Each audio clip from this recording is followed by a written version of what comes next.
Hello there, and welcome. Tonight, we'll take a soft, unhurried walk through the past. We're going to visit the quiet, candlelit world of Queen Elizabeth I, a woman of grace, of habit, and of careful order. Her daily life, like a slow, ceremonial dance, flowed through richly embroidered routines, ancient customs, and moments of peaceful solitude. So, breathe deeply now. Let your eyes grow heavy. There is nothing left to do today. Only listen as we drift softly into the golden halls of Tudor England. Chapter 1, Morning Light and the Royal Awakening. It is just before dawn at the palace. Outside, the air is still. Mist curls over the hedges of the garden, and dew rests on the stone paths below. Inside the Queen's private chambers, all is hushed. Queen Elizabeth I awakens slowly. There is no rushing, no alarm, only stillness. Her bed is tall and canopied, its frame carved from dark oak, with thick velvet hangings in crimson and gold. She lies between linen sheets, faintly scented with lavender. She sleeps alone, as she always has. Her closest attendants, her gentlewomen and chamberers, move softly about the room, careful not to disturb the peaceful air.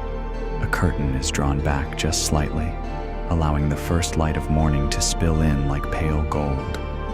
She does not speak immediately. There is time. A basin of warm water is prepared, and her face and hands are gently washed. A light touch of rose water freshens her palms. The day begins, slowly, calmly. Chapter 2, The Dressing Ritual. Dressing is not a task, it is a ritual, one that speaks of rank, of symbolism, of the Queen's identity. Layer by layer, Elizabeth is adorned. First, the linen chemise, soft, cool against the skin. Then the farthingale, the structured hoop that shapes her gown. Petticoats are added, then a corset laced with care by practiced hands. Finally, the gown, each one different, all richly made. Some are stitched with pearls, others shimmer with gold thread. Her famous ruff is starched and carefully pleated, rising like a soft white halo around her neck. Jewels are placed with intention, a pearl drop here, a cameo there. Nothing is random, everything is chosen. Her ladies do not chatter, they know their queen. She dresses in near silence, attended with gentle care and perfect timing. It may take an hour, sometimes two, but there is no need to hurry. Chapter 3, A Quiet Breakfast and the Privy Chamber. With her dressing complete, Elizabeth takes a light breakfast. It is not a feast, just a slice of soft bread, perhaps with fruit, a cup of warmed wine or ale. She eats in peace, often alone.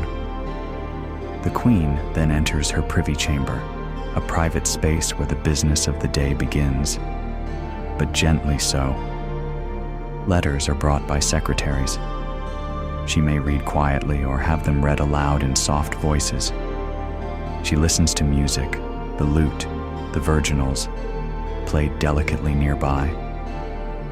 Or she gazes through the tall windows at the gardens she loves, roses, rosemary, thyme, the scent of earth and bloom drifting on the air. Sometimes she writes, sometimes she sits, but always in peace. Chapter 4, The Presence Chamber and Courtiers. Later in the day, Elizabeth enters her presence chamber, where formal matters unfold. She is no longer simply a woman, she is queen. She becomes the image of the state. Courtiers enter slowly, with reverent bows.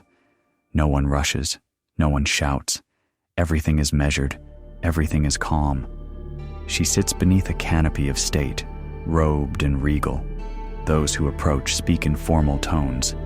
There may be petitions, small announcements, reports of distant news. But the Queen herself speaks little. She listens, she considers, she nods, then she retires again, back to her inner world of stillness. Chapter 5, Afternoon. Leisure and study afternoons are quieter still. Elizabeth, ever the scholar, reads in Latin, French, and Italian. She loves poetry, not just reading it, but composing verses of her own. Sometimes she invites courtiers to read aloud. Other times, she embroiders delicate designs on fine cloth. She may play the lute herself, or sit quietly as music swirls around her from unseen corners. The walls are thick, the air is still. The sun glows softly through the glass. Outside, courtyards stir with distant footsteps. But inside, the Queen's world remains untouched and timeless. Chapter 6. The Royal Supper and Evening Rituals. When evening arrives, the Queen dines. Her meals are fine, but not excessive. Roast meats, warm breads, sweetmeats and preserves, a goblet of spiced wine.